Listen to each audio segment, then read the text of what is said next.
waaqayyo tokkoyyuu galma ga'aan jiru utuu jibbi jiru wal qooduun jiru lubbuun mootummaa waaqayyootti galaan jiru mirga isaa dhaaluu fi jireenyicha arguu fi diina keenyaachisi obaasi kan si abaare eebbisi jaalalli fabdiif amantiin darbanii jiraatu karaa qabatee kan du'e akka gonfoo argatu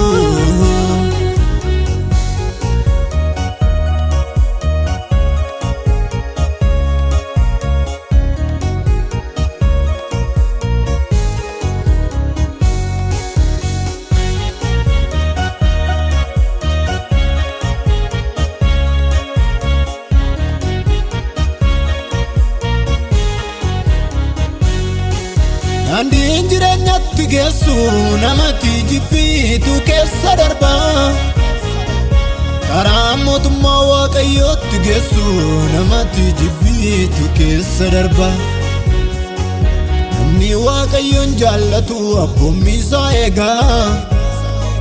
foonni biyyoo ta'uuf deemu maaliif lubbuu jeeqaa namni waaqayyoon jaallatu abboommii isaa eegaa foonni biyyoo ta'uuf deemu maaliif lubbuu jeeqaa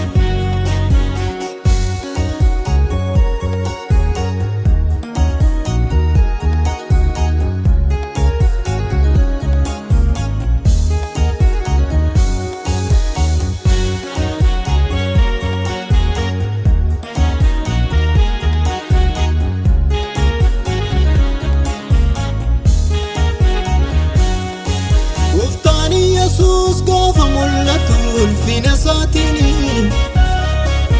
itaan mirga isaatti hiriirsee hamootaaf qajeelatani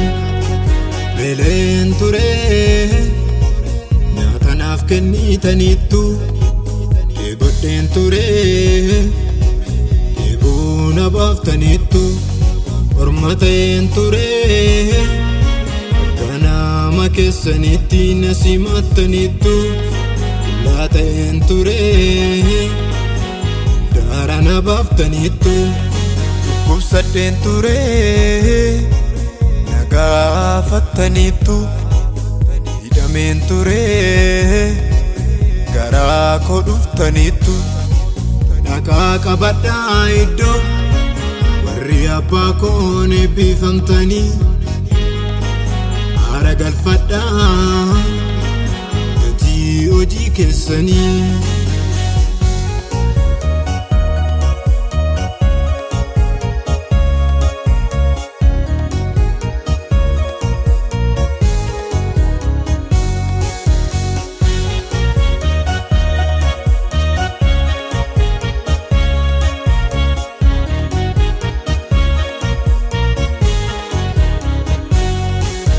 Eebinni jal'ootaaf kennu bifa dheekkamsaa fi haariini gara laafinni hin jiru yoomiyyuu xumurri taanaani beela'een ture isin beela nan baafne dheebodheen ture isin dheebuu nan baafne orma ta'een ture akka nama keessanitti anan simanne kullaa ta'een ture isin daara nan baafne dhukkubsadheen ture isin anan gaafanne hidhameen ture isin anan dubbifne iddoo seexanaaf qophaa'e namaaf silaa jannata abaaramoo nana ija koo duraa deema iddoo seexanaaf qophaa'e namaaf silaa jannata isin abaaramoo nana ija koo duraa deema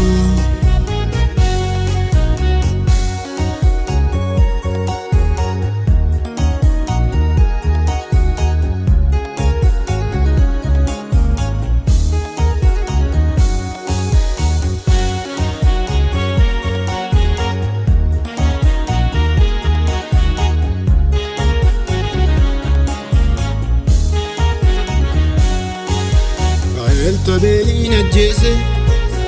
nama Waaqayyo jaallatu jooraaf sokkaa of taasise bara namni barbaadamu jibboo abaarsa fida jaalalloo eebbaa harkisa aarii keetta duuniinaani galgalatti si rakkisa kaan jibbe ajjeesaadha cubbuu fagootti hedduu balbala irratti hafe karaan jireenyatti geessu faarfataniif miti lallabaniif miti yaa gooftaa jedhaniifis miti ogeessi laallatee deema karaa sarraa jallaan foon soosoruuf jedhe diina Waaqayyoof taasisa.